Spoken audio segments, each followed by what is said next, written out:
जर तुम्ही पण पुण्यातून असेल तर ही रील सेव्ह करून घ्या. आज आपण बघणार आहे नारायणपूर, श्री प्रतिबालाजी आणि बनेश्वर मंदिर. सकाळचा नाश्ता करून आम्ही लगेच पुण्यातून निघालो. इथून नारायणपूर आहे 35 किलोमीटर. तर तुम्हाला कात्रज कोंढवा मार्गाने जावं लागणार. त्यानंतर बोबदेव घाटातून जाऊन तुम्ही नारायणपूरला पोहोचाल. पोहोचताच तिथे 3 मंदिराचे दर्शन तुम्हाला घेता येणार. दत्त मंदिर, महाकाळेश्वर मंदिर आणि शिव मंदिर. हे 3 मंदिराचे दर्शन झाल्यानंतर आम्ही लगेच प्रतिबालाजीसाठी निघालो. इथून आता प्रतिबालाजी 9 किलोमीटर. इथे पोहोचल्यावर हे माहीत झालं की आत फोन नेऊ देत नाही, त्यामुळे मी फोटो आणि व्हिडिओ घेऊ शकलो नाही. पण मात्र मंदिर आतून खूप छान आहे. त्यानंतर पुढे 14 किलोमीटरवर आम्ही बनेश्वर मंदिरला आलो. ह्या मंदिरात 2 कुंड आणि एक महादेवाचं मंदिर आहे.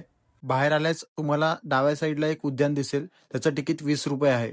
तर तुम्ही ते पण बघू शकता. मंदिरचे दर्शन झाल्यानंतर आम्ही लगेच खेड शिवापूर मार्गे घरी परतलो. जर तुम्हाला सिनेमॅटिक व्हिडिओ बघायचे असेल तर अकाउंटला फॉलो करा.